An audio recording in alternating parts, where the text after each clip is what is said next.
T-minus 40 seconds.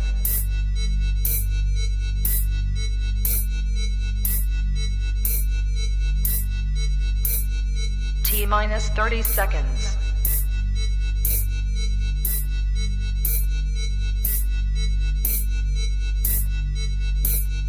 T-minus 20 seconds.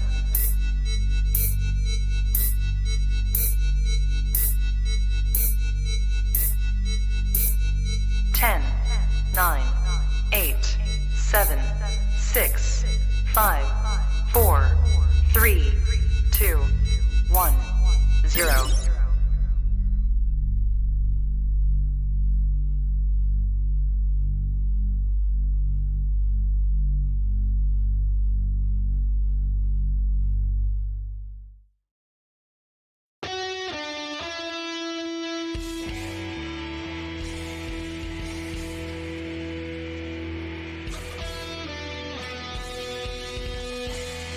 Welcome to the Play It By Ear podcast, the podcast where the topics may vary because, hey, we play it by ear. And now your hosts, Eric Fiskus and Grady Limey.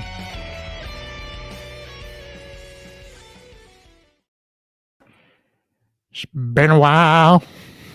Hello,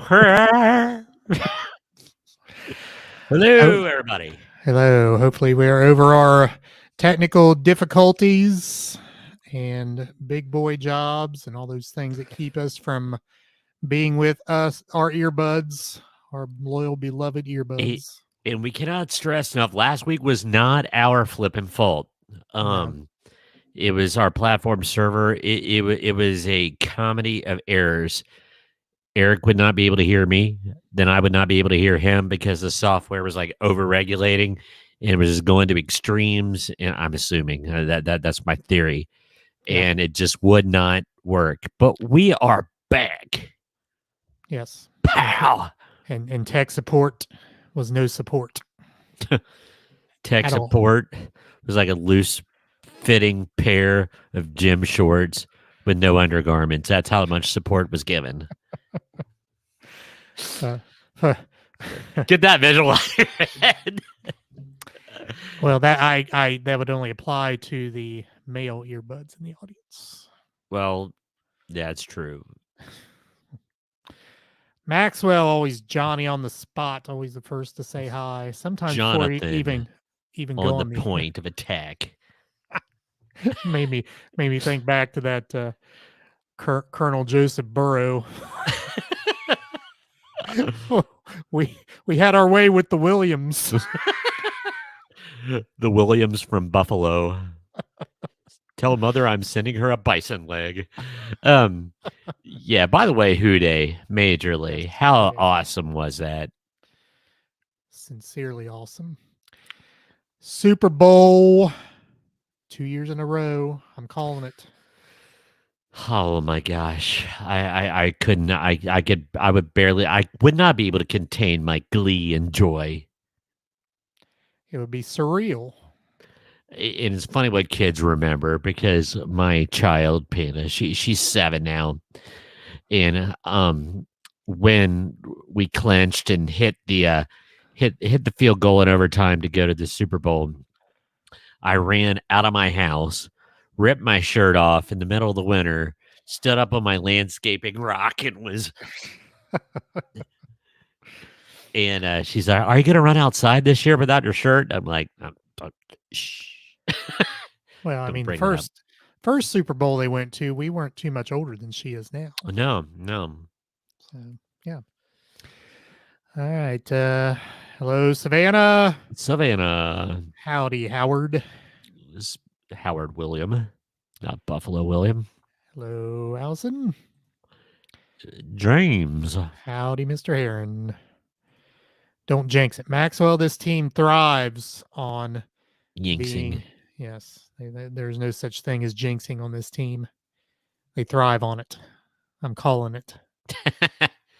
So please see eric.fiskus at blah, blah, blah, blah, blah.com if something goes wrong and lodge your complaints. Okay, goes awry. All right.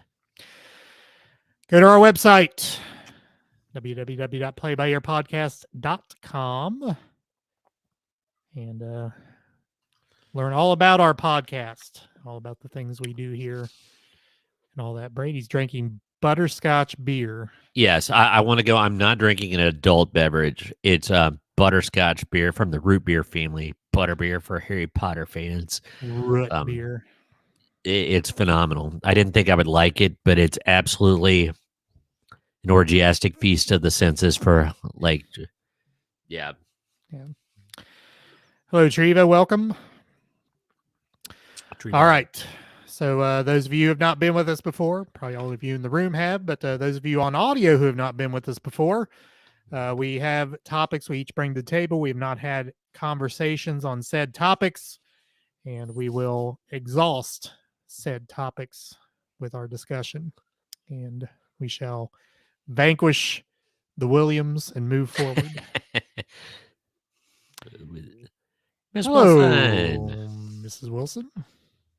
Got to spend some time with Miss Wilson last week. And she's still recovering. Yeah. During my lunchtime.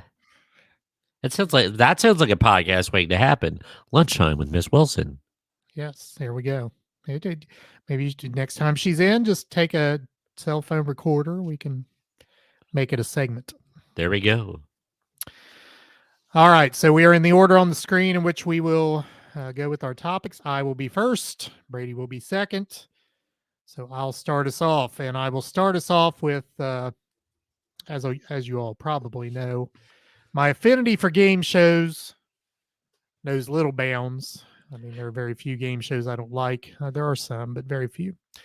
So what we're going to do here, I saw a tweet from, it's a Twitter feed called Classic Movies or something, but they put together a bracket for classic game shows. And you know, we love our brackets here, our tournament brackets. So with the help of our audience, hopefully, Maxwell, you may be too young for some of this to remember, but others of you should remember a lot of this. But as always, we invite our audience to vote. We'll give our 2 cents as to what's good, and we invite you to opine. Yes, what should win each matchup, and we'll move forward. I've got to bring up the bracket. Ragged. Bracket.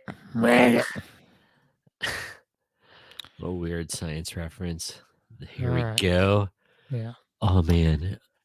All right. So we have 16 game shows here again, called the Classic TV Game Show Tournament. And I'm just guessing years here.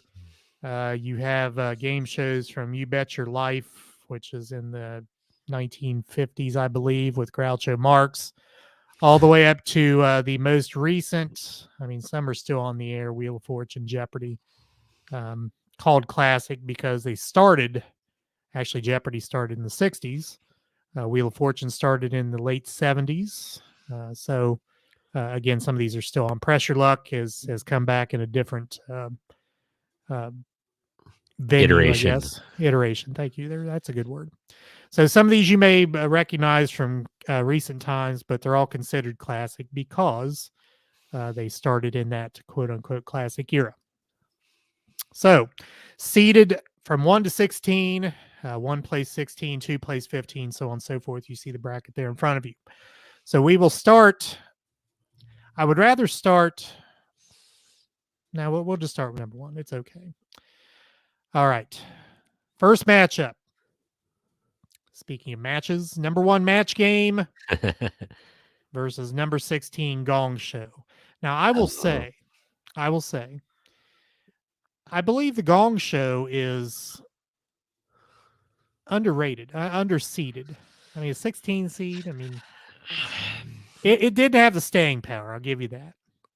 But during its time, it was like very popular. Yeah. Okay. My issue with the Gong Show, it was entertainment, but I don't know how much of a game show it was because it was it relied way too much on the whims of others.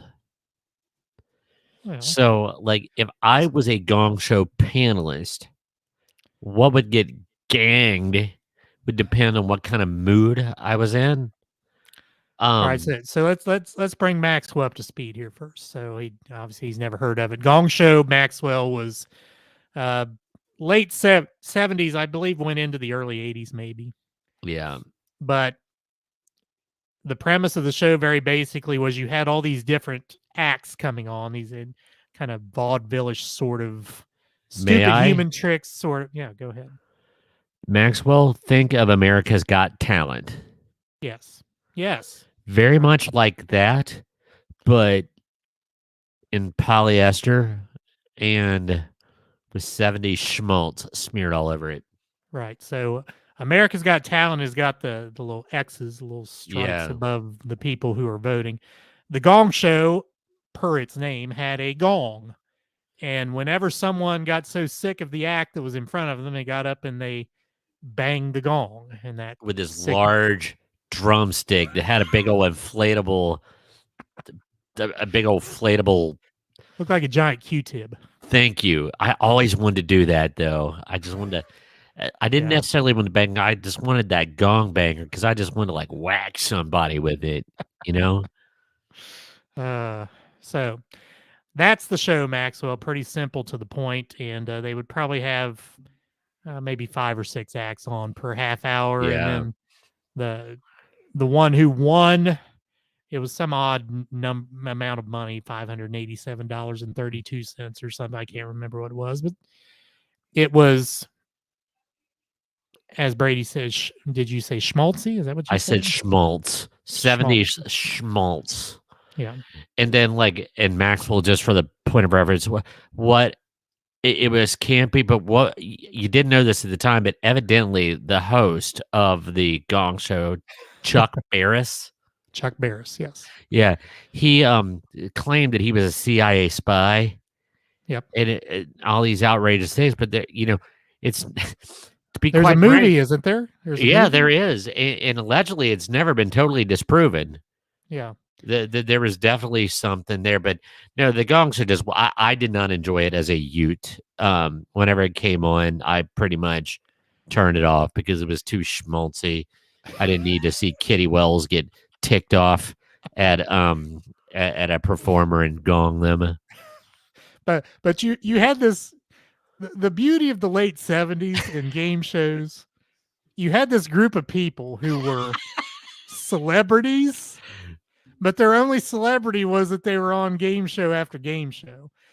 J.P. Morgan, Jayep Morgan, for example. or Charles Nelson Riley, my favorite. Nipsey Russell. Oh gosh. Ruth Buzzy. She was on Laugh-In though. I mean, No, but and Ruth Buzzy, she's still funny. Yeah, but what did Nipsey Russell ever do besides game shows? I don't know, but he did spawn the rapper who calls himself Nipsey Hussle. Nipsey Hussle, yes. All right, so that was the Gong Show. Match Game still, actually, I don't know that it's still. It was on as of a year or two ago on ABC. Now that Alec Baldwin is up on involuntary manslaughter charges, I don't know what the future of the show is, but the original version, actually the most celebrated version of Match Game, is what's on this bracket. You had 6 celebrities, and you had 2 contestants, and we played Match Game on this show before.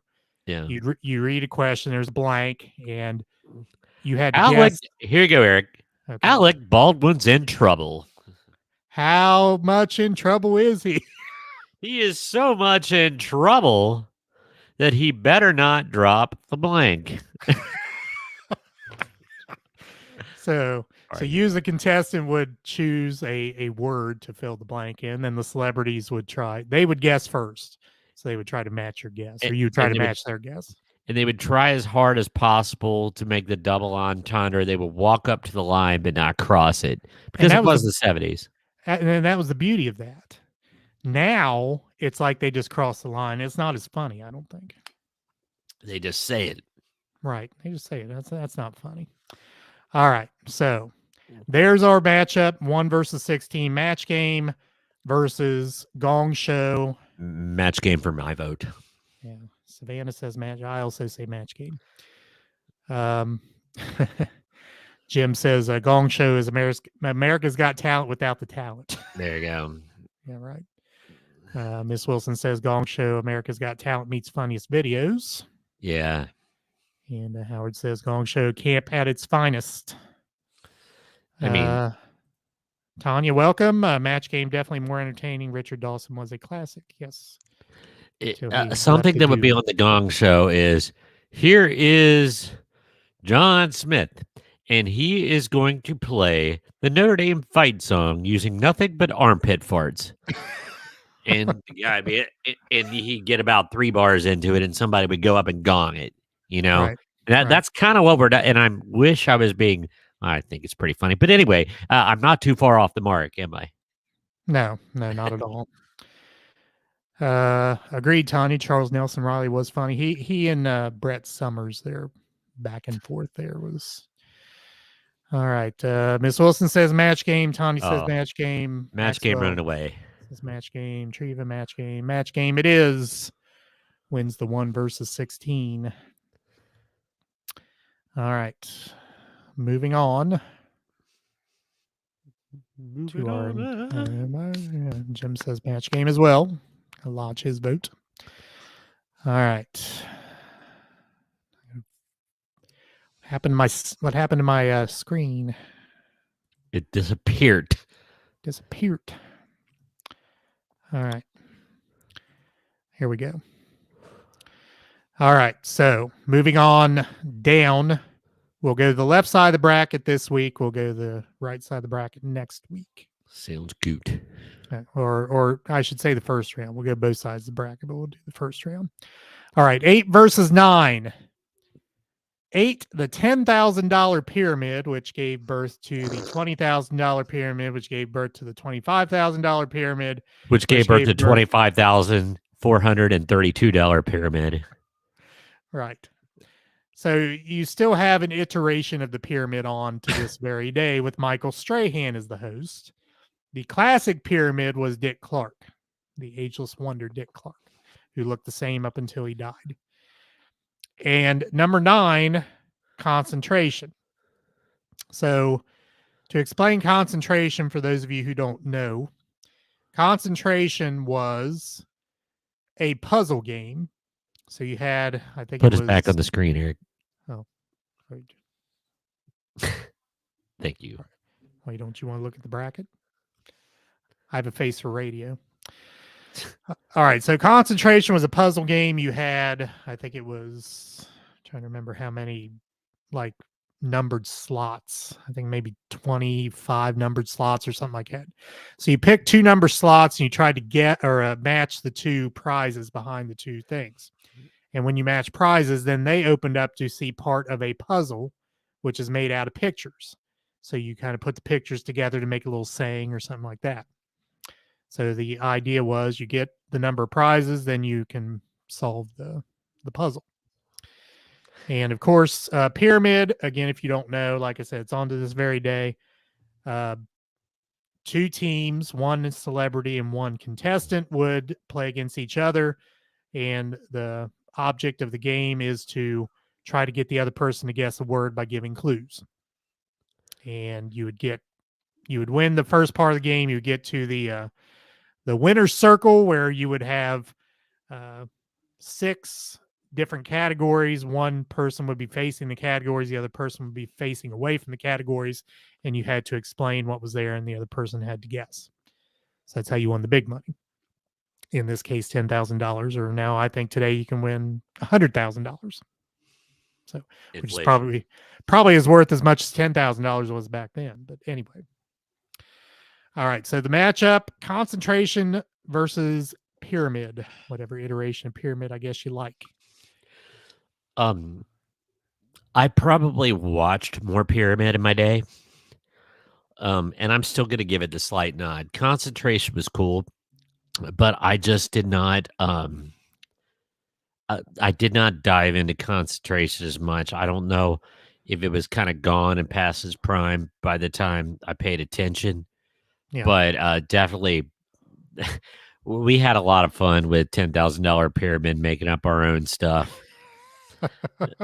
Yes, we did. Yes, So, we did. so Probably not something we can talk about on this no, show. no. Like if somebody was being a jerk, shows up late, does not brings no money, and you had to pay for them at the drive-through.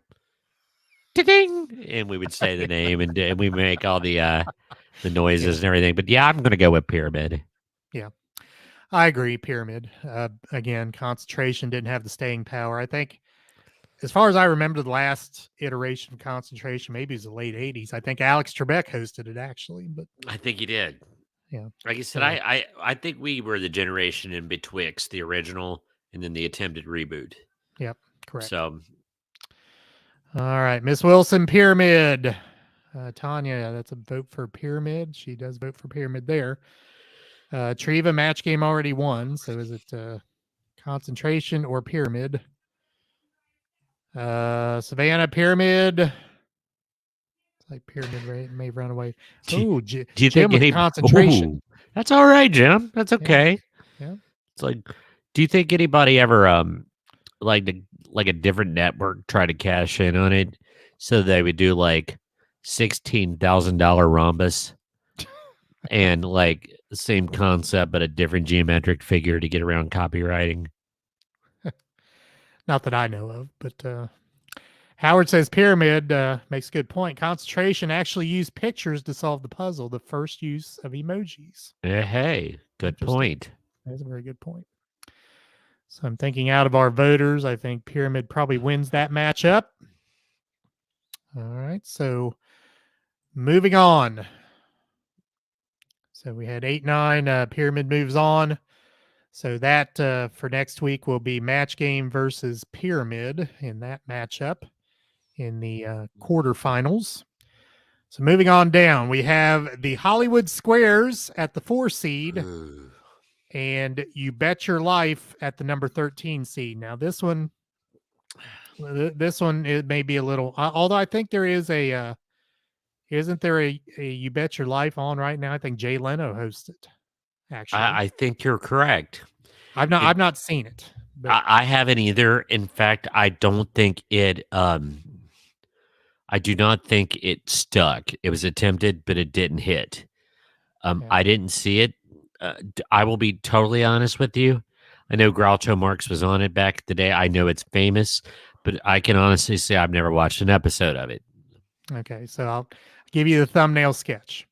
Basically, it's a quiz show, straight up quiz show. A lot of it was Groucho Marx talking to the contestant, but he would ask questions, and there was always a secret word. And if you said the secret word, this little duck would pop down out of the ceiling and had a Groucho beard and glasses and nose on, and you'd win an amount of money, because you said the secret word. Yeah. And like I said, I've not seen the one with Jay Leno on it. I assume the premise was the same there. But on the other hand, the Hollywood Squares. Haven't seen this one in a while. I think maybe the latest iteration of that was in the 90s sometime. I'm not sure it has been on since then. But I mean, Jim J. Bullock was on it. So, right. So again, the premise there is you had 9 celebrities in a kind of a tic-tac-toe board, basically. And you would call on a celebrity. You would get asked a question. The celebrity would guess. And a lot of times the celebrity would try to trick you into guessing what they guessed. And you would have to say, agree or disagree with the celebrity. And if you match a celebrity and you agree, or if they say the wrong answer, you disagree, you get the square, an X or an O. So you play tic-tac-toe. And that's the basis of the game. Now, the classic iteration of the game was in the 70s, and a lot of funny people on there. But so what would you say, Brady? I didn't love it. I don't know why it just didn't hold my attention. I mean, it was okay. There's worse things that could have been on TV, like Lawrence Welk or something. But yeah, I never did love Hollywood Squares, and I'm gonna put that on me. And I think it's because even as a Ute, I knew those people that were up there a lot of the times were in the sunset of their careers, Right. and it seemed like they were trying too hard. Is that True. unfair? And I think a lot of those things they said were scripted too, that they just didn't Yeah. come up off the top of their head with that. And there'd be every once in a while there'd be a novelty celebrity, like Madam the Puppet or one of the Muffets would be on there. uh, so, but you didn't select between the two there. I'm assuming out of the two, you would. I'm not going to assume for you. Which of You Bet Your Life or Hollywood Squares, Brady? I'll go with Hollywood Squares. Yeah, as would I. So our votes. Howard says Hollywood Squares. You Bet Your Life was a vehicle for Groucho's snappy banter. That is true. Tanya, Hollywood Squares. Muffets episodes were always the best. Savannah says Hollywood Squares. So looks like if we have any more votes, I think that probably takes the number of votes that we have. And sorry, Maxwell, I think a lot of this is out of your age range. The classic. And maybe TV. it will inspire you to look them up on YouTube. Maybe. You can find some hilarity. You're one of us. You're gonna like it. Yeah, sure. Jim says Hollywood Squares. Agreed. The Muppets episodes were the best. And Miss Wilson says Hollywood Squares. So Hollywood Squares in a sweep. All right. Moving on. Our final matchup on the left side of the bracket, 5 versus 12. What's My Line versus Pressure Luck? Oh, this one's easy. All right. So again, I think the seeding is off. But all right. So number 5 seed, What's My Line? Basically, you had ordinary people coming in and you had to guess what they did for a living. That's basically what it was. So the contestants who were guessing were actually the celebrities, and the regular people were the ones who would win by people guessing wrong as to what they did for a living. So they could ask questions basically like 20 questions is what it was. So you could ask a number of questions to the person, they would answer them yes or no, and then the celebrity people had to guess what that person did for a living. Again, I think actually, What's My Line? That has been on recently as well, hasn't Anthony Anderson hosted that? I think. I think so. I'm going to pass.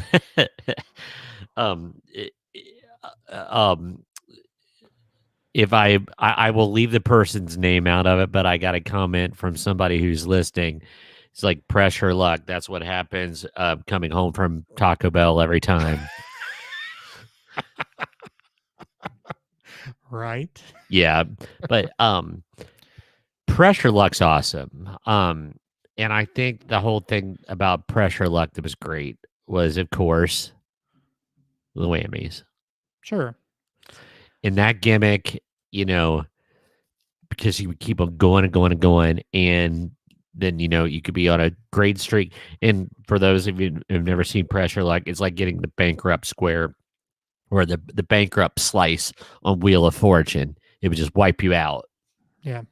And Pressure Luck again is on to this very day on ABC, I believe.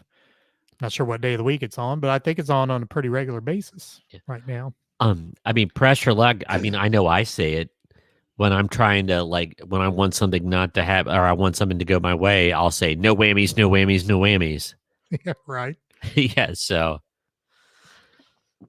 And that was it really was a groundbreaking game show back in the day, back in the mid 80s. There was one guy so the way it works, if you've never seen it, you have all these squares, and I don't know how many squares there are, but each square had like a prize in it, and it would change. Like there'd be money, prize, whammy, money, prize, whammy, and the lights would light up these squares and go all the way around the board.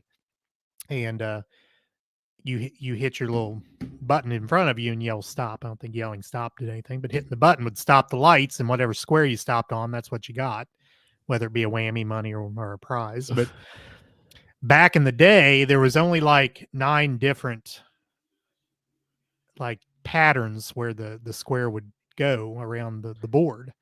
And this guy memorized, and the guy was from Lebanon.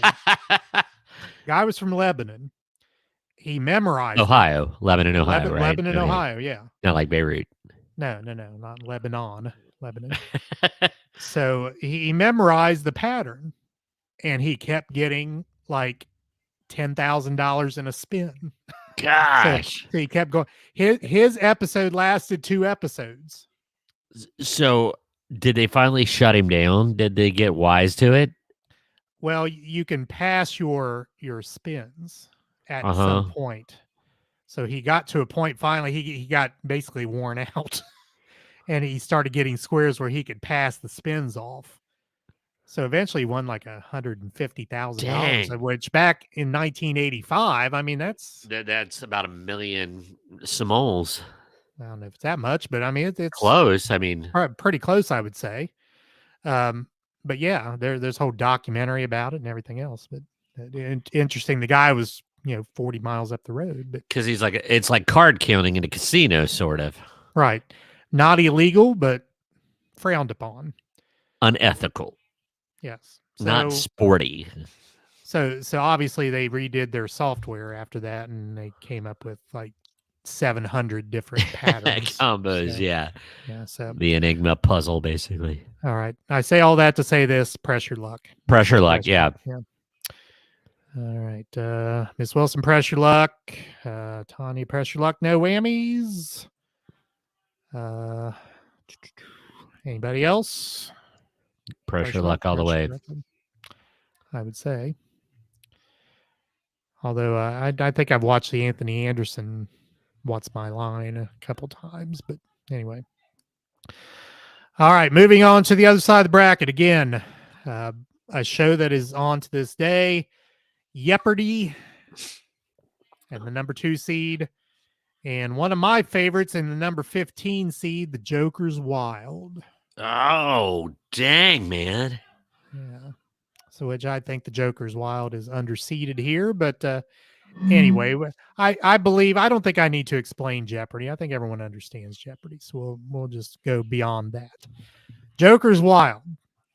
So the Joker's Wild was a quiz show, and you played on a big slot machine.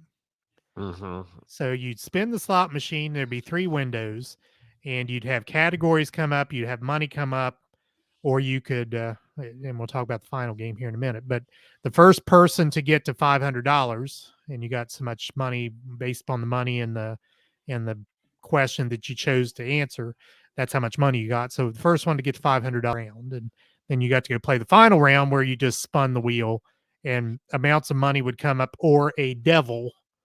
Or a yoker. Oh yeah. Well, that was in the first game. So if you got Joker, Joker, Joker in the 3, then you could answer one question and win the game of your choosing. So, and like I said, in the final game, if you got a devil, it just wiped you out. So you could stop at any time. You kept going until you got $1,000, unless you got a devil.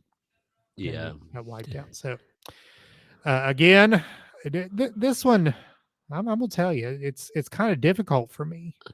I like Jeopardy. I like Jeopardy a lot. I love the Joker's Wild. I loved the Joker's Wild as a kid.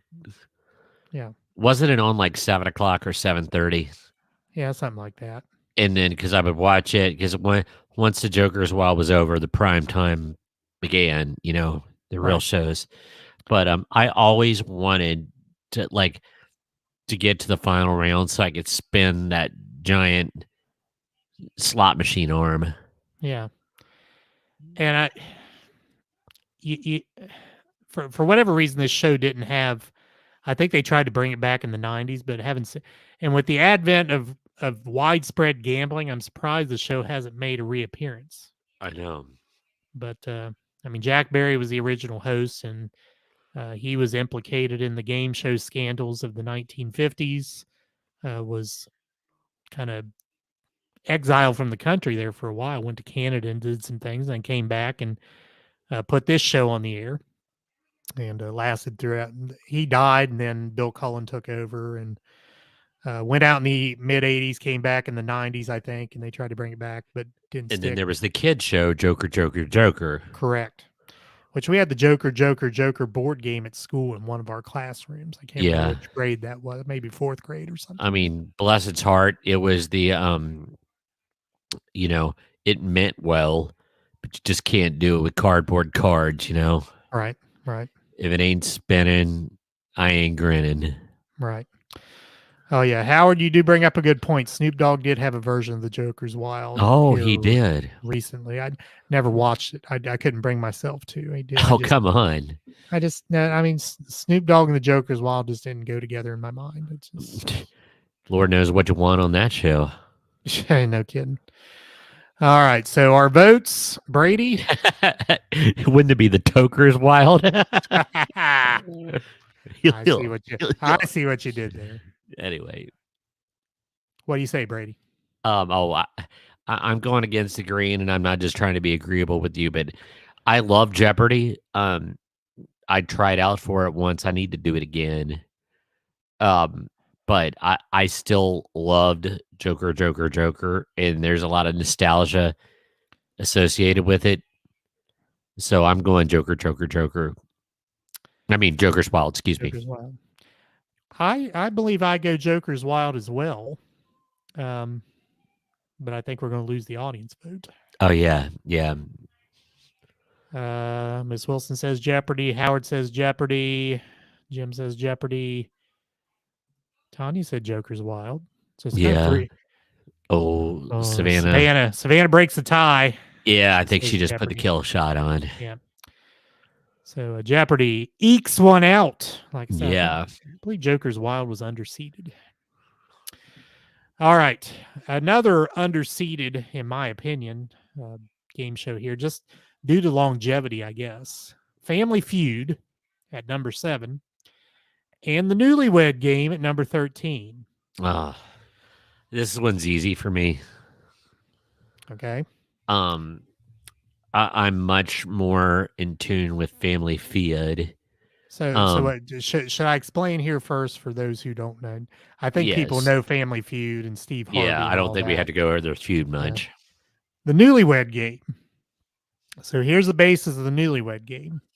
You had 3 couples who were newlyweds. So the rules of the game stated you had to be married a year or less in order to be on the show. And they would ask questions.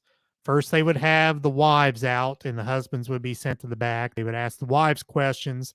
Husbands would come back out and try to match the wives' answers. And then they would vice versa. And they would send the wives to the back and bring the husbands out and ask them questions and do the same thing. It would be a question like, what does your husband think is your best quality? And it would be something like that they would have to know each other. Right. Of course, made very famous use of the word whoopee in the 1970s. Now, Bob Eubanks was the host, and whoopee was the euphemism for relations. Relations. so John Davidson. No. Probably the most famous Newlywed Game answer ever. Yeah. So the question was, where's the strangest place you ever made whoopee? We will forgo what, and see, that was an urban legend for the longest time when the actual response was actually found on tape. So I believe the answer was looking for a geographical place. The contestant, and not an anatomical place. Right. The contestant answered an anatomical place. So you can connect the dots there, but probably the most famous Newlywed Game answer ever. All right, Brady. You You said see? feud. You said feud. Feud. Feud. Um, Newlywed Game is funny, even though I know you think it was schmaltzy, don't you? Yeah, I can't see it without the polyester and butterfly collars and yeah. Yeah, it was funny, even though it was on nowhere near the time I was ever married. But I still think it was funny. Um, this is difficult for me. I think I end up having to go for feud, but I mean it's close in my mind. It really is. There's one that comes to my mind that like, what does your husband say is your least favorite thing that you cook,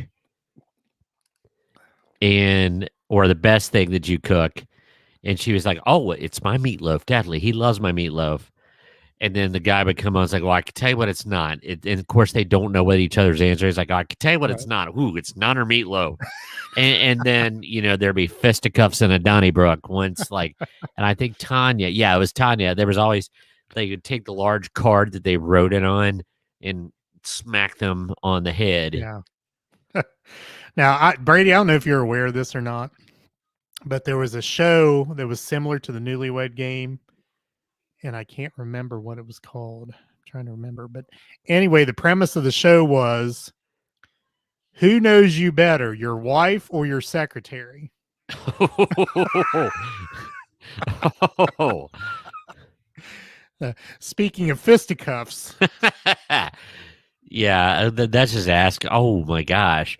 yeah, Well, oh, what a terrible concept, because like very few. Okay, well, take for you, you're an administrator. You and Mr. Heron are both administrators, so you right, technically have a secretary. right, I couldn't do it unless it would, you know. I don't know. That just seems yeah. like it really limits. Well, I mean, not to mention, I mean, not all the questions were about like work sort of things. Oh, So yeah, it was what made for size some boxers? Just yeah, I mean stuff like that. But yeah, it made yeah, for some kind of cringy sort of moments there. But anyway, yeah. Brady says feud. I say feud. Miss Wilson says feud. Tanya says Newlywed Game. Ooh. Howard says all iterations of feud. Howard, who's your favorite host of the feud? Savannah says feud. Jim says the Newlywed Game because it pushed the envelope for the 70s. That is That true. it did. That it Yeah. did. Couldn't say the S word, had to say whoopee, but otherwise, yes. Yeah. So, yes, I was going to bring up Tattletales as well, Howard.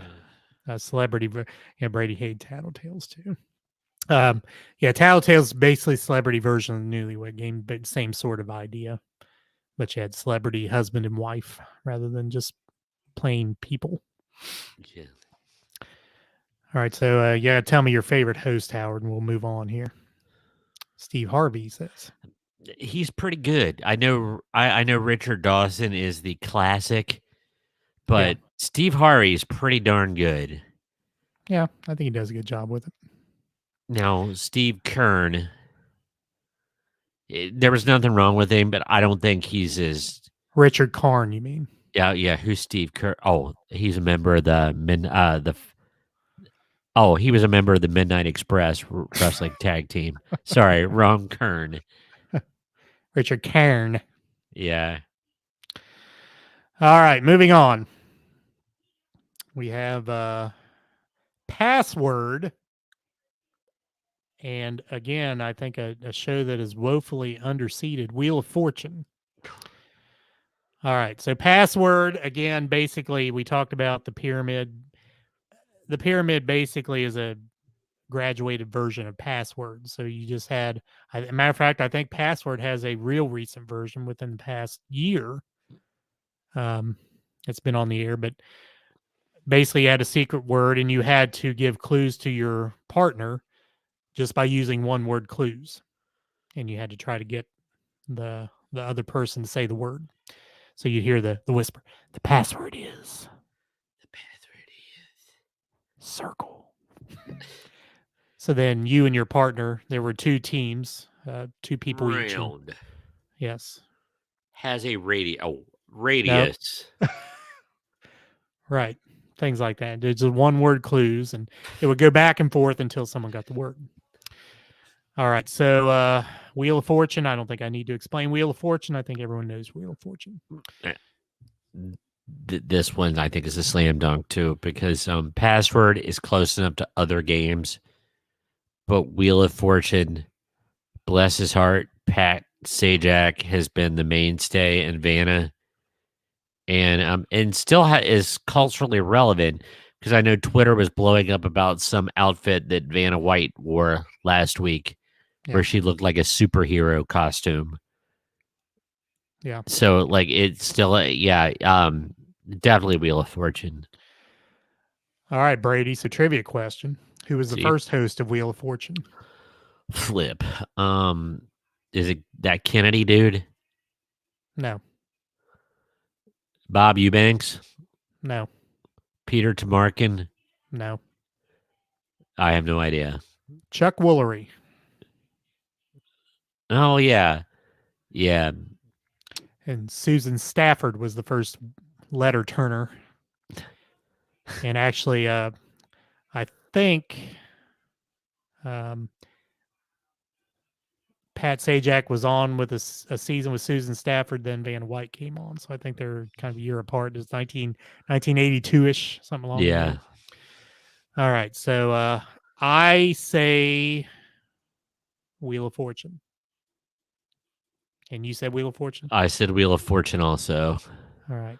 So we By got the way, the game's changed as well. You used to have to buy like prizes from this store thing. Oh yeah. Now they Here just give you is a money. cutlery set Yeah. for $350. Yeah. And a $75 Spiegel's gift certificate. All right. Brought to you by Diners Club International. Tanya, Wheel of Fortune. Howard says Password is best. Now hosted by Kiki Palmer. Jimmy Fallon is executive producer. Yeah, I knew. Like I said, there was a recent version there. Savannah says Wheel. Miss Wilson says Password. Ooh. Jim says Wheel. I think Wheel eked it out, but it was close. By a spoke. All right, our final matchup of the evening. Again, I think a woefully underseeded Price is Right at number 6. Price is Right is number 6? Yeah. Get out. And To Tell the Truth at number 11. Oh, pish posh. Yeah. Posh. So again, we all know what the Price is Right is, so I don't think I need to explain that. To Tell the Truth. So you had a person, it's very similar to What's My Line that we talked about earlier. To Tell the Truth is you had 3 ordinary people, and there was a biography read, and the contestants who were celebrities had to guess by asking questions of the people who the biography belonged to. So, for example, let's say the biography was that of a lion tamer. Which of these 3 people was a lion tamer? And then you had to kind of get to there by asking questions of them. Is that where they did the fake stand-up? Yes, the fake stand-up. So, yeah. So, it was, then you'd come to the point of, will the real lion tamer please stand up? And then, people would act like they were going to stand up, and and the actual person stood up. Miss Wilson, daggone, she's coming to the whole heart on this one. She says, to tell the truth, I hate the Price is Priced. Price is priced. That was a Flintstones one. It's a Flintstones reference. Yeah. What say you? I say Price is Right. Although if I ever got elected to office to this great Congress of our great country, I would make a constitutional amendment that you lose your citizenship if you bet the $1 over just the $1. I would like to see someone bet $2. That's just heresy. No, I'm getting out. Like I would just like No, if they want to do that, but if they don't get it, they're off the panel. All right. As someone who has been in the audience at The Price is Right twice, Twice. twice, I have to say The Price is Right. All right. So we lodged Miss Wilson's vote as she despises The Price is Right. Wow. Would that be Bob Barker and Drew Carey, or just the show in general, Miss Wilson? Tanya says no contest, Price is Right. Jim says Price is Right. Savannah says Price is Right. Howard, you said Wheel of Fortune. That was the last matchup. So are we doing Price is Right? So I guess you meant Price is Right there because you said Bob Barker is a fraternity brother. So Bob Barker was in the same frat that you were. I guess obviously at a different time at a different university. I don't think he went to Morehead State. Yeah, Anthony Anderson, yes, hosts the new To Tell the Truth. He went to Spade and neutered you. I believe The See what I Price did is there? Right will win that matchup. Yeah. So, all right. So we will pick up with the semifinals and the finals next week. Excellente. Too many numbers. Oh, I get that. I get that. Numbers, yes. And speaking like a true English teacher, don't need numbers. This social studies teacher says that as well. All right. Once again, visit our website. Let me put us back on the screen. Here we go. Visit our website, Brady, if you would. My mom was laughing at me when I said that one of the hardest things to do is to get pointing the right direction because it's the opposite. Right. I told her about the disastrous time we tried to do the electric company thing, like the. It is the opposite. Yeah, and like we kept on going the wrong way. If you want to buy a t-shirt, you can do so on our website. Go to the store link in our menu at the top of each page. You can click on the picture of the t-shirt. That will take you to buymeacoffee.com, which is our crowdsourcing website. You can buy yourself a shirt. I think we still have several left, don't we, Brady? We have a few. I did. I've been knowing you, Eric, but I took 2 out as Christmas gifts to Matt and Amber out in San Diego. Gotcha. So, because they were one of the original purchasers of because they were rocking our original Play It By Ear shirts in Okinawa, Japan. So I wanted to make sure that they were rocking it out in San Diego, California. Exactly. All right. So, softest t-shirt you'll ever buy, bar none. Brady, the floor is yours. Okay. I've never got to do this before. We are here on episode 122, and I have never, ever got to lead a segment of Am I the ANUs? You are correct. The AITA Reddit subreddit from Reddit. I think you're the only one of us that hasn't, right? I haven't got to do it because, like, when we were leading up to the episode, we weren't discussing it. But I'm like, Eric, I don't know where to find these or how to do these because I'm clicking on. It's like, I'm just getting a bunch of advertisements. Where do I find them? So, I felt very much like an elderly person trying to ask help to work the remote, and so I finally got to figure it out. So what I did, I poached from the list of AITI, Am I the ANUs, kind of the funniest ones or the best ones of 2022. Very good. So, in no particular order, I shall start off with this one. Am I the ANUs for sleeping topless in my bedroom? Now, don't worry, this won't get too randy, but this does bring up an interesting social dynamic. So here we go. Okay. Me, 18-year-old female, and mom and I live in a crummy apartment complex in New York City. Our apartment isn't itself crummy. We've taken a lot of pride in making the inside of our home look nicer than it really is, but truth be told, the building is crummy. So much so that the radiator in my room is broken and I get heat every day of the year, even in the summer. I Okay. prefer not to open my windows during the summer as well because all types of questionable creepy crawlies like to come through the window. I usually sleep on top of the covers without pants. And last night it was too hot, so I slept without a shirt or without a brassiere. Okay. Um, she says that she is endowed, and it's no secret. But I was in the comfort of her when she's saying my own room, and I keep my door closed when I sleep. This morning, I woke to find my mom staring at me. She scared me poopless, especially because I have a loft bed. It was making eye contact with her as soon as I opened my eyes.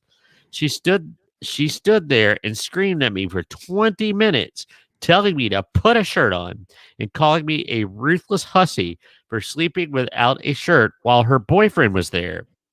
I put a pillow in front of my body and closed my eyes and went back to sleep. This wasn't good enough. She ripped the pillow from my arms and told me to put on some clothes before her boyfriend came in there and saw me like this. I told her I keep my door closed for a reason, and if she's worried about her boyfriend bothering me, that's more telling of her boyfriend than it is about me. Well, she didn't like that. She was absolutely seething and told me to live under her rules while I'm in the house, and that includes not being trashy and sleeping with some clothes on. I figured she was being ridiculous, but her boyfriend heard the commotion and ended up coming into the room to get her, without knocking, mind you, and left me flailing to find a sheet to cover with. He was kind of eyeing me, and told me my mom was right and I need to sleep with clothes on. I'm having a hard time understanding. Am I really the end use here? Edit. No, I cannot lock my door. She won't allow me to replace the doorknob with one that comes with a lock. Additional edit. Please stop asking me to see pictures. Uh, Okay. For those calling this fake because I die under the conditions that I'm describing and to just get window screens doesn't help with the heat outside. It's so thick and gross. This is extra hot air, not to mention unpredictable rainstorms that I have to constantly close the window, and I do not like spiders or cockroaches. So, ladies and gentlemen, is she an Anuse for freeing her womanhood in a hot New York City apartment with a broken radiator and sultry. sultry? Um, I see both sides of the argument here. I mean, I'm assuming that daughter does not help pay the rent. So mom pays the rent. It's mom's roof. At the same time, I think the child should have a sanctuary in any house. So up to a point, I could even understand maybe asking her to not lock the door. Could even understand that. But if the door is closed, you got to knock. Right. So I would say no, not the Anuse. I am going to agree wholeheartedly. I do not think she is the Anuse. She's been put in a difficult position. I am a person that is cold natured usually. Um, I, you know, but in those times where the AC has been on the blink, or I've been staying someplace where the AC is on the blink, and there is nothing more uncomfortable than trying to sleep in a hot room. Right. Now, that being said, it would have to be a flippin' steamy, sweat box for me to, I don't know. I just have my own boundaries. You will never see me sleeping shirtless. You won't see me in public shirtless, and well, this has been well documented, unless I'm at the pool or the beach And, or in the ring and, at WrestleMania.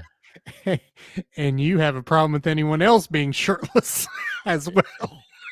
Yes, I do in public, and I will stop and chastise a stranger and tell them about the Constitution. And I'm exaggerating, but yeah, but there is something I get now. It's not like she's sashaying into the living room area like it's amateur night at the gentleman's club. She's not doing that. She's in her room sleeping in a hot room with a broken radiator. Right. So I think mom would have to be a little bit more receptive to that.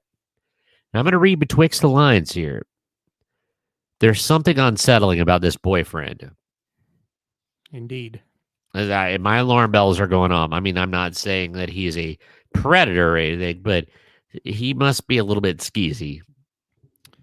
Why would he walk into the door without knocking?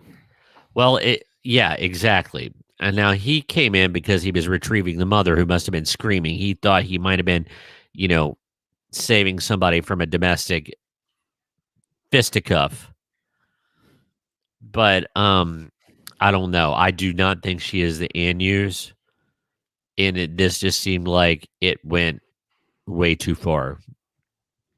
Agreed. So Howard says she is not the smelly sphincter. Any other votes from our audience? Is she the Anus or not the Anus for sleeping in the buff in her own room with the door closed? Brady, Howard, and I say not the Anus. I can't wait to go to this next one. Okay, there we go. She deserves her privacy. I think she does. Not the Anus. Not the Anus. I right. think that so that's 4 of us. Yep. Could there be anybody counteracted? I can't imagine, but I mean, if someone does, everyone. Opinions are like kidneys. Everyone has one or two. I've always heard that referred to as another body part. Speaking of sphincter, right? That opinions are like sphincters. Everybody has one, Yeah, but I've never heard like. And some of them stink. I mean, what if we could say like I opinions are like hair follicles? I have many of them. Well, could be. I think people will generally have more than one opinion. Yeah. Now, if it says opinions are like my appendix, then I'm without an opinion. So I got to limit myself on my body part here. Correct. So anyway, all right. Savannah says not the a-hole. Right. Not the a-hole. So it seems like we're all rowing the same direction on that one. Yep. Okay, here comes. I'm gonna have a hard time keeping a straight face. Am I the Anus for switching to regular milk to prove my lactose intolerant roommate keeps stealing from me?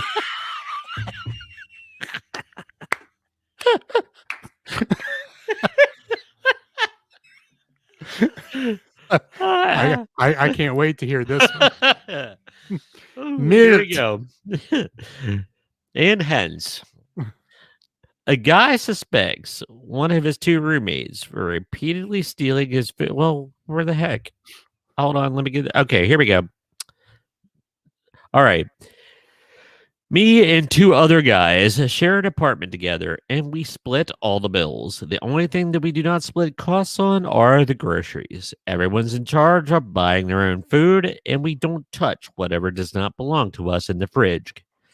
We put our names on everything so no one gets mixed up. This issue has been going on for almost a year, and he is sick of it. One of my roommates, we'll just call him R, keeps stealing my food. I get home from work and containers with my leftovers are sometimes missing. They have my name written on it. Or my stuff finishes too quick. My gallon of milk, for example. I buy almond milk because I like the taste. but it seems to finish after a week, even though I've only drank it once or twice. I confronted R about this lots of times, and that's caused a lot of arguments. He outright denies it and tells me I'm crazy, even though it's obvious. My other roommate and I carpool together because we both work the same early shifts. And I know it's not him. It's always after we get back from home and R's already left for work and I notice my food's gone. My roommate also has had similar problems, but not as often as I do. I'm guessing because R doesn't like what he buys.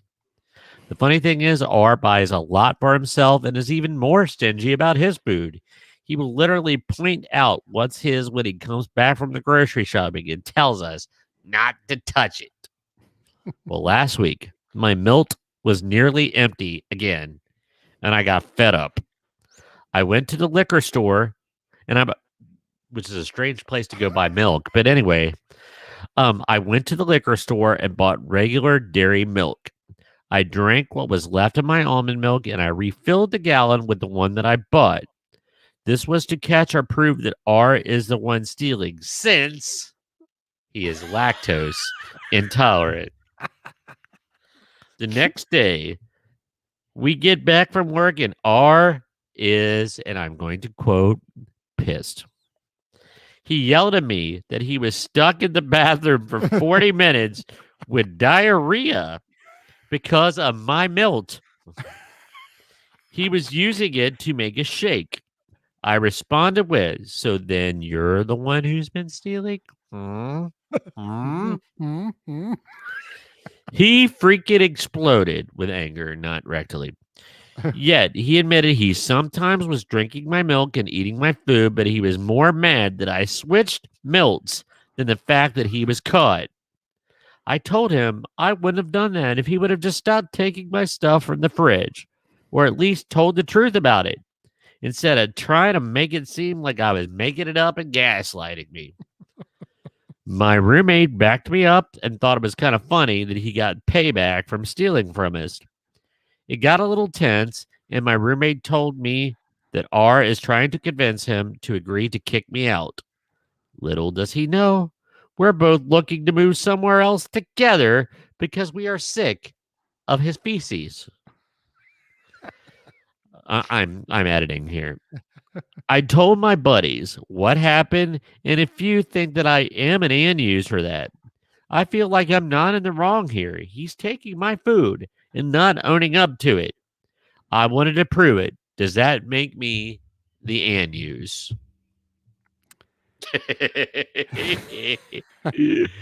I believe that little stunt was ingenious.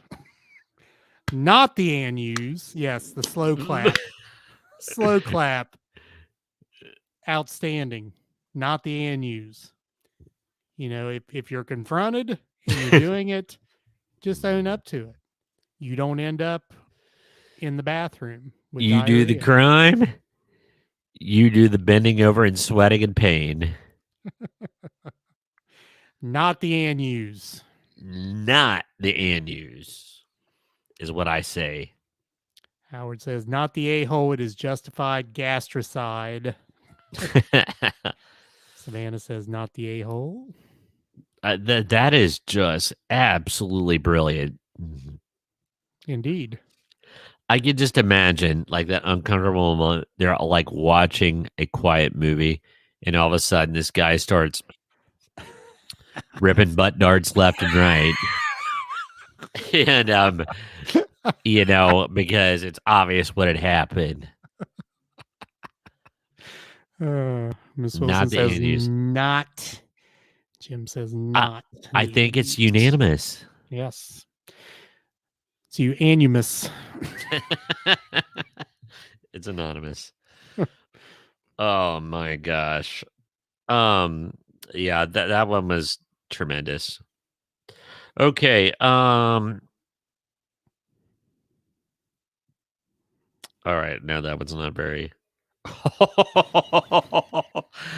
Oh gosh. Shall we? Oh, come on, don't Let's. stop on me now, internet. Come on. Let me try that again. Oh, sorry. I clicked on it and it timed out. And then so I'm going to have to re-click. Hold on. Let me get it. Dang it. There we go. All right. Here it goes. Technology.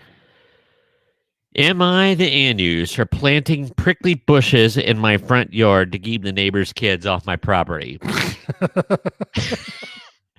I'm sure this is going to involve some cacti of some kind or some kind of succulent that has an unpleasant.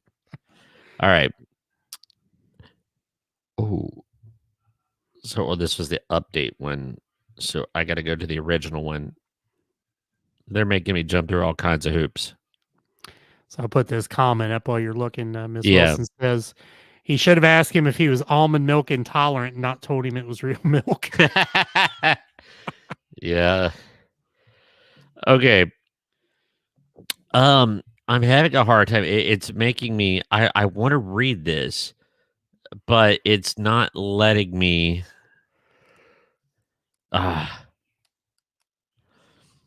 I'll tell you what. Basically, it gives the update.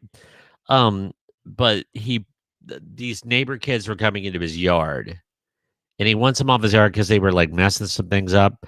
So he Right. planted prickly bushes because he said they're always barefoot. So he was targeting them. He said, about a week after my post, I planted a wall of blackberries and raspberries on the two sides of my garden facing the driveway. And on the other side of the berry wall, I planted lots of stuff like strawberries and tomatoes. To reach the tomatoes and strawberries to the driveway, you either have to go through the fruit bushes or walk up to my house. Not something you could do by mistake. For about 2 weeks, it was somewhat quiet until I found kids on my driveway every single day.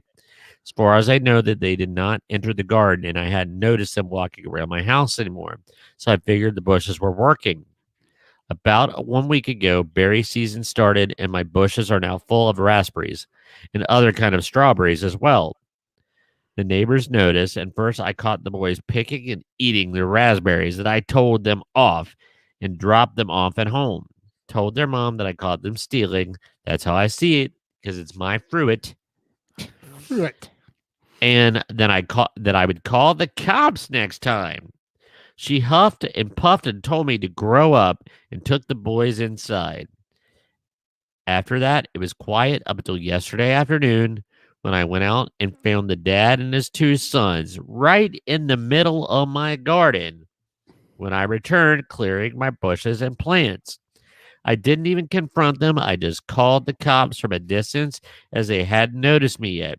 And I started filming them as I was making the call. Luckily, 2 cops showed up after 10 minutes, so they confronted the neighbor as they were still picking the berries off his bush. Caught the act, caught red-handed, almost probably literally.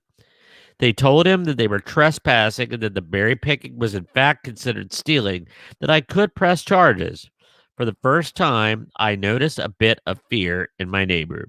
He was having trouble finding his words, and I kept looking back at his house, I guess hoping his wife would show to yell at the cops. They all went inside with the cops, so I just went home. After a while, the cops came by and asked me if I wanted to press charges. I asked them if they felt like they scared the neighbor enough to stay away. I got a small smile and a yes, but the wife just kept shouting at them, and her husband was shouting at him about being a little word for a female dog living next door. I told them no for now and asked them if I'd be allowed to get an extra camera set up on the wall between my garden and the road to cover the entire front garden driveway. They said that's allowed as long as it's on my side of the wall. So now I'm getting extra cameras installed, and one neighbor knows I'm done messing around, but his wife isn't there yet. And if I catch any of them again, the cops will be called and charges will be filed. So is he an Anus for calling the authorities on these berry picking ninnies? Authoritize. A man's property is a man's property. And if they've been so forewarned, stay out of my berries. Not the a-hole. This is British, so that's why I was dropping strawberries and raspberries. Right. No, not the a-hole. I say not the a-hole. I will say, I bet this guy is a little bit of a ponce. Oh, yeah. Yeah. I'd say that, he is just a little bit, you know what I mean. Okay, Maybe, so let me qualify it. Maybe I can just put a nice ribbon on this thing. yeah, Not the a-hole because the law is on his side. correct. Now, personally, is he an a-hole to deal with? Probably so. But not the a-hole because he is in the right in this particular situation. Now, my former neighbors had children that were poorly maintained and disciplined. And they would come onto my property and do things that I really wish they wouldn't. Right. I never had to call the authorities, but I did come close. But, I can't imagine because, if he has multiple raspberry and strawberry bushes, is he canning it? Is he doing something with it? If it's rotting on the vine, but if they're just coming and like standing and like pilfering things, I would casually invite them to dine on my nether regions because like if they're coming over and doing that all the time and messing with stuff, yeah, I'm gonna get upset. Yep.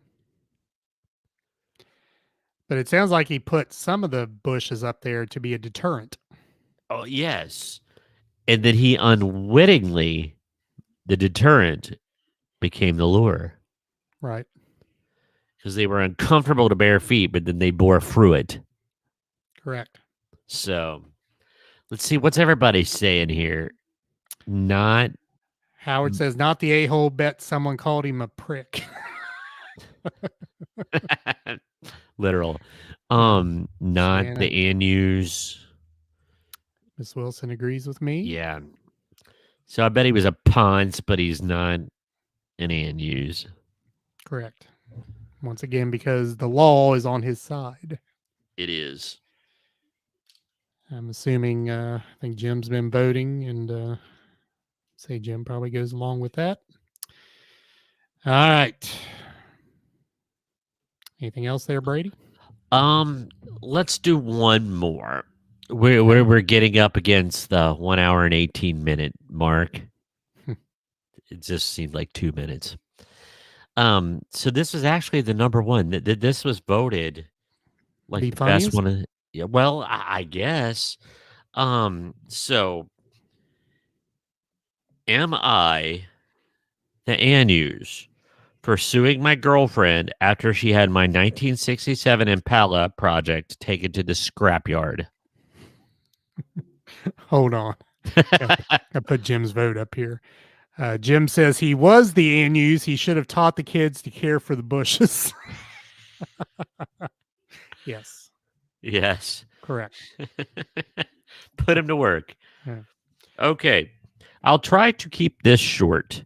I had a 1967 Impala four-door that I bought in February of 2019. A couple months ago, I bought my first house that had a 2.5 car garage. What the heck?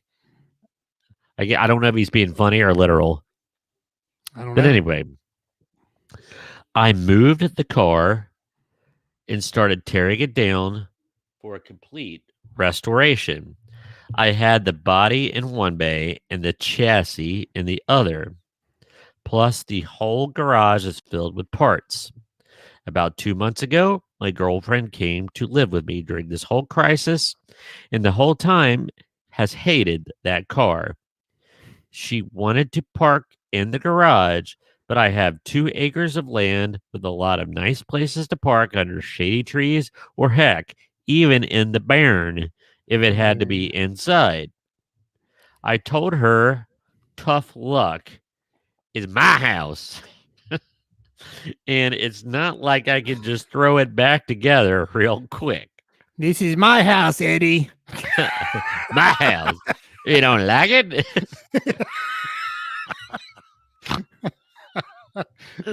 Oh, sorry, guys. That every once in a while there's jokes that are just for us too. It goes back a long way.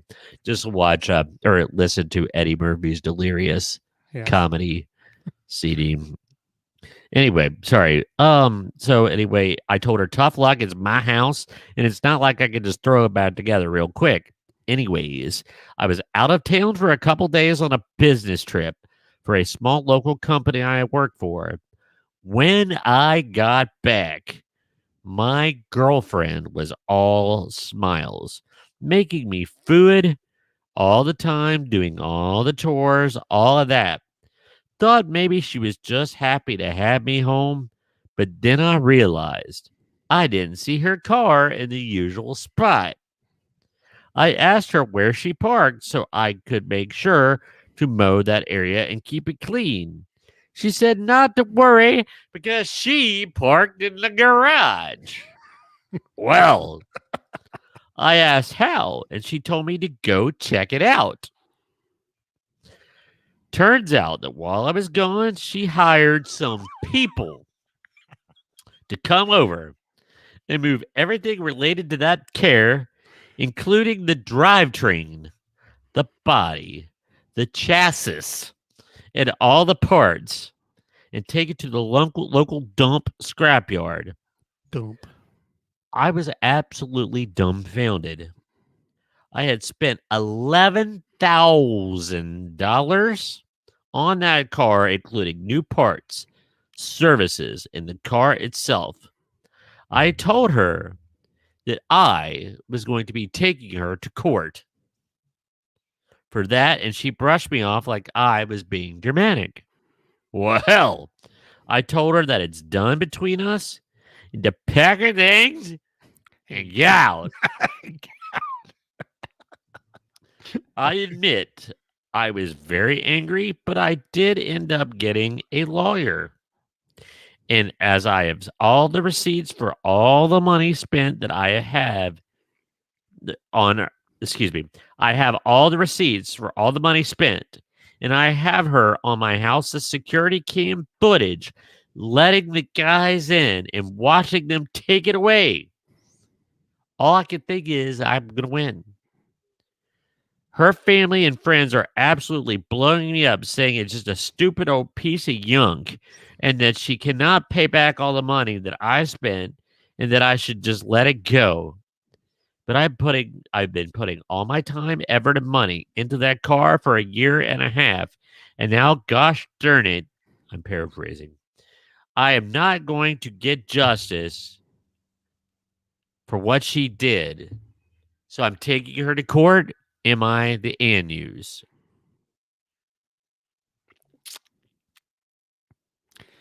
First of all, let me put this comment up. The 2.5 car garage is 2-car garage plus room for a riding mower, Okay, thank you. according to Jim. And he also says, Goody goo goo Gus, your wife is a Bigfoot. Oh, Lord, he's fell down the steps. My shoe. Lord, help me, Jesus. Oh. Mother All right. fell down the steps. Mother fell down the steps. Back to the question.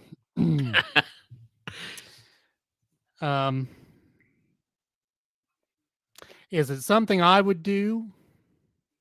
Yeah. I don't know. Now, I'm not saying your wife, Yeah, right. girlfriend. Girlfriend. Not the a-hole. I mean, not the a-hole. And I guess her thinking she had the right to do that. Pretty presumptuous. Very. I guess good for him that he found that out prior to things going further. I'm just trying to think of all the spiteful things. If he's not going to sue her, oh, just make her life Hades. Honey, have you seen my earrings and necklace? Oh, I took those to the pawn shop. There's just some metal scrap in that little box. It was just taking up space for my underwear sorting apparatus. So I just took it to the pawn shop. I threw it away. So yes, not the a-hole. So I'm assuming you agree with that, not the a-hole. Oh, not the a-hole. Okay. Now, I will admit, sometimes we gentlemen can get into our hobbies and maybe be a little bit neglectful. I don't even think this sounds like the case because he says he's been working on it. I think this when he gets a few minutes on a slow Sunday, he goes out there and tinkers and works. Right. And he has dreams of driving that, put in the Dazed and Confused soundtrack, roll down the windows and just. She wasn't jealous of the car. She wanted a spot in the garage. She wanted power. Right. And I think it was about the power and,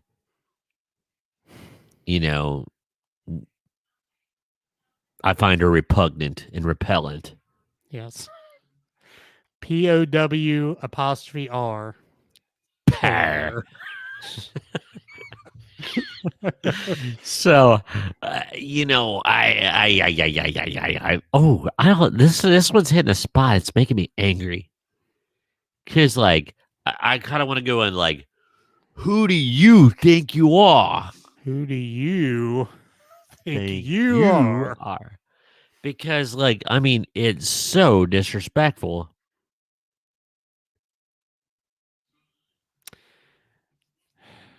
All right, James, well, that's up.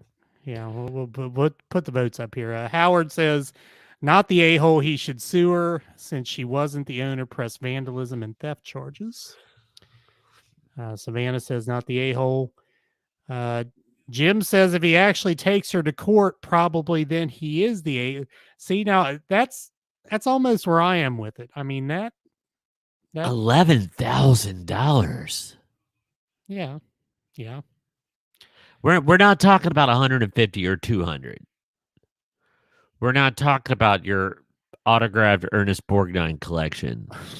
We're talking about $11,000 of irreplaceable. Right. Right. But he went on to say if he just puts her to the curb, then not the ANUs. Or tell her to take her ANUs out to the curb and sit there because she's not staying in the house. Miss Wilson knows she's not the a-hole. If it was just so she could park in the garage, she should have worked with him to get a storage shed or workshop for him to put the car in. Correct. Now, I will say, I would like to know why the Baron wasn't an option. Now, I'm thinking, even though I'm not a mechanic, I do have a music room. I have a space. And there's certain things I need, like lighting and electricity and a dry environment, So maybe it wasn't possible. So I would ask that question first, just to him. It's like, hey, was the barn an option? And he can't tell me why or why not. It was a perfectly good barn. Are we talking about an old tobacco barn that you could see the light through the cracks in the wall? Or are we talking about a finished steel barn that was completely covered and dry, So I would like to know that might slightly change my argument, but as is, run, buddy. Yep. Agreed. Sue her, slap a restraining order on her, and consider yourself lucky. Yes. And then go to one of those burger shop cruise-ins in your 67 Impala and find you a new girlfriend. Agreed. All right. Oh, that was fun. I have not done the AITA. Very good food for thought in those AITAs. Some funny, some serious. Always the All entertaining. always the fun in that particular topic there. I think my favorite though was definitely the lactose intolerant, the Yeah. almond milk switch out. Ingenious. That was Love it. genius. All right. Jim says, why didn't she just park in the barn? Oh yeah. It's a valid question as well.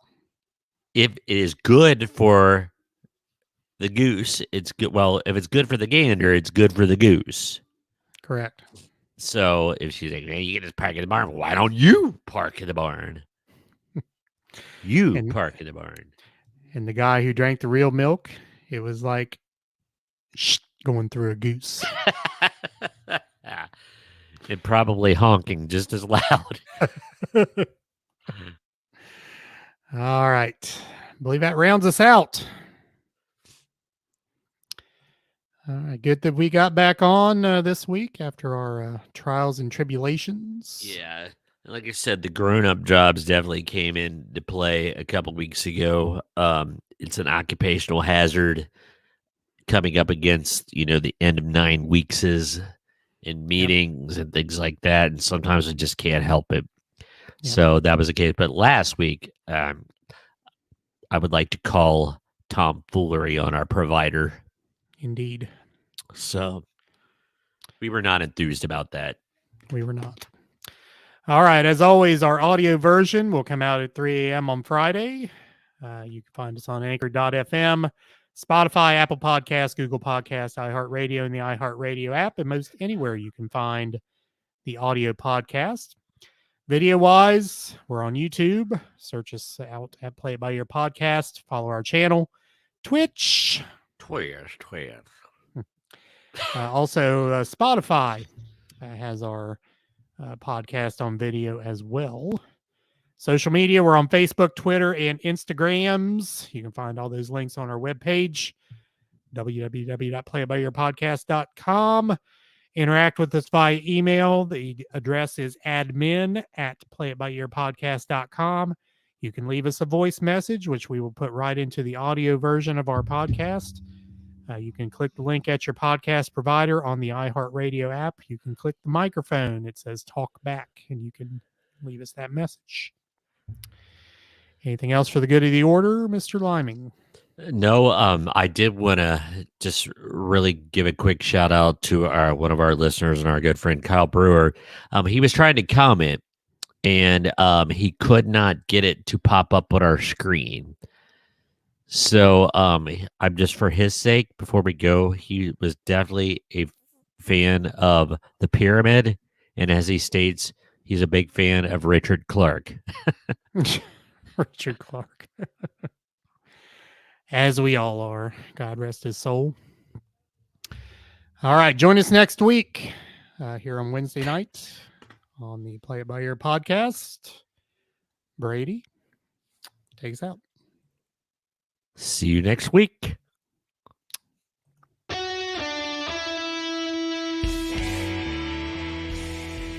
Thanks for listening to the Play It By Ear podcast. You can follow us on Facebook, Twitter at Play It By Ear Pod 2, and our website at anchor.fm/Play It By Ear podcast. Thanks again, and join us next time as we play it by ear.